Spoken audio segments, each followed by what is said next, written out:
Alors bien sûr, ce 23 mai, le CM 98 sera mobilisé. Plusieurs événements sont prévus à notre programme. Tout d'abord, nous aurons 4 visioconférences importantes. La première, le 8 mai, une table ronde avec plusieurs acteurs de mémoire, plusieurs historiens, où nous parlerons de Napoléon et l'esclavage.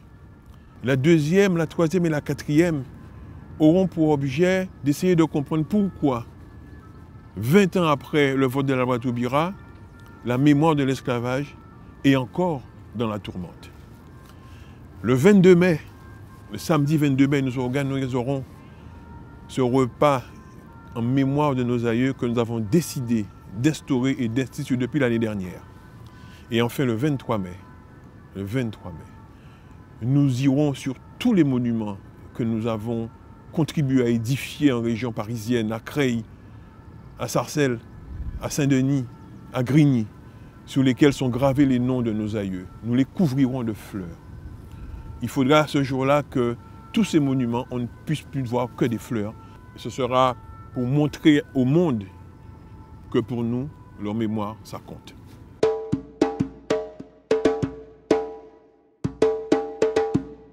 Le comité Marche du 23 mai 1998 a proposé au gouvernement qu'il a accepté d'ériger ici où nous sommes aujourd'hui, au Jardin des Tuileries, un mémorial en hommage aux victimes de l'esclavage colonial, sous lequel seraient gravés tous les noms que nous avons retrouvés de ces aïeux qui ont vécu ce crime contre l'humanité.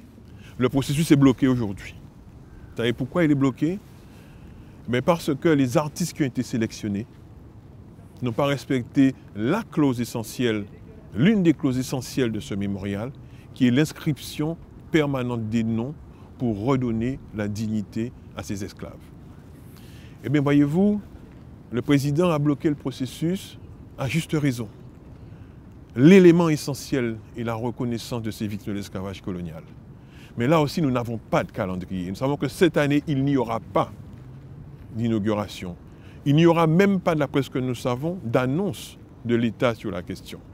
C'est vrai que nous sommes dans une période de crise sanitaire, mais il n'empêche que parallèlement, les autres commémorations ont lieu. Le 10 mai sera organisé, alors que pour le 23 mai, il n'y a aucune proposition.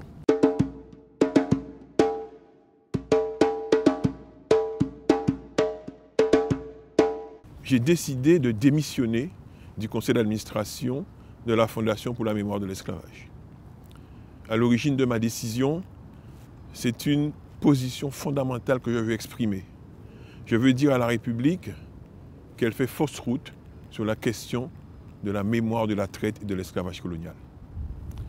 Il y a 20 ans, la loi française, la loi dite Taubira, votée le 21 mai 2001, déclare la traite et l'esclavage crime contre l'humanité.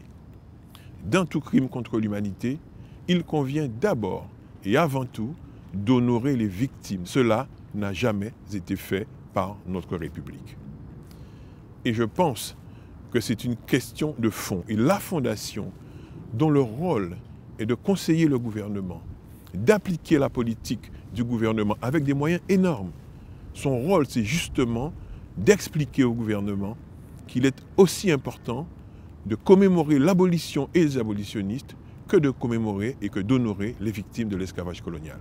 Je vous le dis très franchement, j'ai vécu comme une insulte à la mémoire de nos aïeux cette hiérarchisation de dates de commémoration de l'esclavage que j'ai vue dans la circulaire que la Fondation a relayée sur son site internet, circulaire qu'a signé le Premier ministre, à mon avis sans bien la lire. Il est dit très clairement dans cette circulaire qu'au préfet, il n'y a qu'une seule date à commémorer, c'est le 10 mai, la date de la commémoration de la traite, de l'esclavage, de leur abolition. Or, il y a une deuxième date nationale, qui est la date du 23 mai, qui est là en hommage aux victimes de l'esclavage colonial.